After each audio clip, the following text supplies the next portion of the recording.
The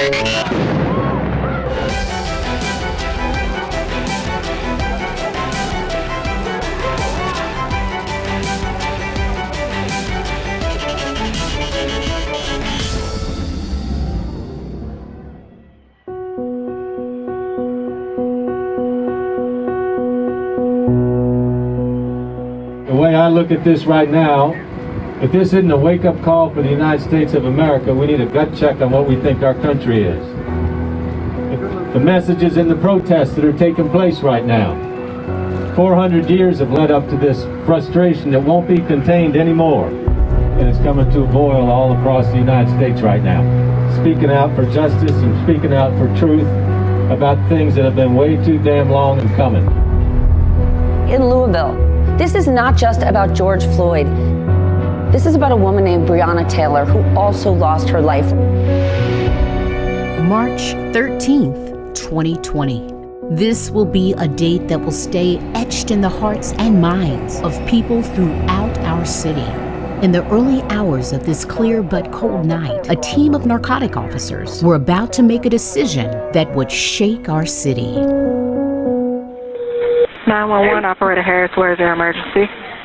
I don't know what's happening. Somebody kicked in the door inside my girlfriend. Okay, where are you located? We were hearing that 911 call from Breonna Taylor's boyfriend. Oh my God. Can you get her turned over on her back?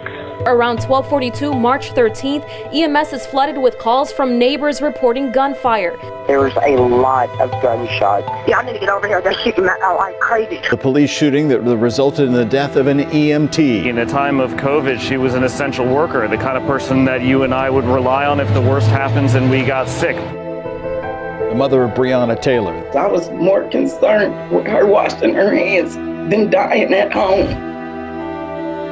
They took like a big part of our life away from us. Loved ones of Breonna Taylor grieving and outraged. This should have never happened.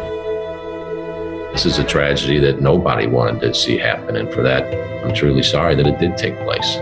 In the midst of a pandemic, they had taken the life of a young, bright, frontline worker, an EMT, one of the very roles we solely depended on. These photos show the damage caused by the police after they entered the apartment with a search warrant and fired more than 20 rounds.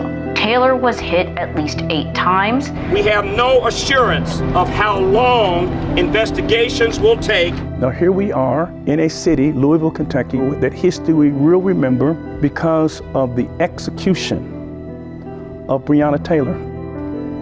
And it was an execution. When the picture of the 26-year-old started circling social media, dressed in her EMT uniform, proudly holding a diploma, people started to listen and question why she died. It brought to my mind what were the contributing factors that led to this incident. We found out there were actually 5 no-knock search warrants issued at a totally different address. Interestingly enough, on Elliott Avenue in West Louisville. And I said, I'm gonna go and just see what this house looks like. I'll never forget, I turned down the street and I began to see this whole block, and it was like just the first glance as an eerie feeling that came over me.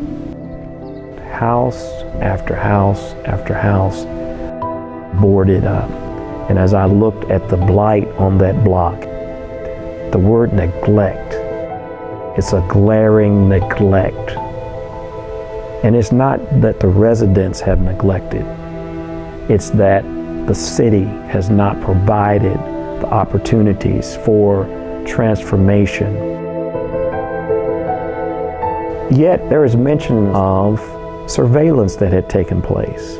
I said to myself, it's just crazy that we could spend the money to put a camera up on a pole, have officers monitoring the street. Everybody's looking at the street, but no one has lifted the street. On a deeper level, the killing of Breonna Taylor and the reverberating effects of protests, riots, violence, and death exposes major contradictions within city governments across our nation, because police departments are called upon to maintain order in a social and economic system where the wealthy and poor have competing interests. Policing comes to mean addressing the problems bothering the wealthy and powerful and targeting the poor and Black. If we get distracted on solely looking at what the police have done, and we do not pay attention to the economic disinvestment, then we have really missed the ultimate causation. We need economic democracy. Too few people have too much, and too many have virtually nothing.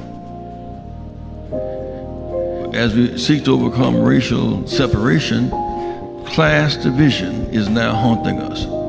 You'll bear with me for a minute. It says self-respect and not self-degradation matters. Self-respect must be more important than a dollar. Dignity more important than a dollar. This tree has different branches, and on one branch can be crime, on another branch could be drug abuse. But really, when it comes to economically distressed communities, those are symptoms. The real issues start in the root system. The fact that she was shot, you could easily say it's a police issue. Well, really, what happened to her directly reflects the roots. For the last several months, this Commonwealth has been dealing with the pandemic that has laid bare and put on full display our society's inequalities and injustice. This display hasn't been in words or theories, it's been in death. Our society's inequalities span over 400 years of slavery, segregation, Jim Crow, and overt and implicit racism. Our symbol, Lady Justice, is supposed to be blind, but many in our state feel, rightfully so, that color is all that's seen. And the incidents from Louisville with Breonna to Minneapolis show it is very real. In my short time as governor, I've had individuals try to create fear and terror in my own family. But that's been a few days, maybe a week, certainly not a lifetime. I will never understand how it feels to carry the frustration and fatigue of racism in a world and a country that has failed to address it in a meaningful way. But I can listen to others describe it. I can learn from that experience, and I can do as governor whatever I can to help. Some Louisville faith leaders today are demanding that LMPD suspend and prosecute the officers involved in the deadly shooting of Breonna Taylor. Bottom line is, we do not believe that these officers should get by with what they have done without accountability. President of the IMC, Dr. Frank Smith, along with other faith leaders, believe if the officers had used other strategies when serving the no-knock search warrants, Breonna Taylor would still be alive. So you have this level of an economic injustice that impacts Blacks. Our tax dollars are funding the pay of officers like these, you know, from a distressed community. How many houses so far? 1, 2, 3, 4. Empty, vacant lot, overgrown. Forgotten about, forsaken.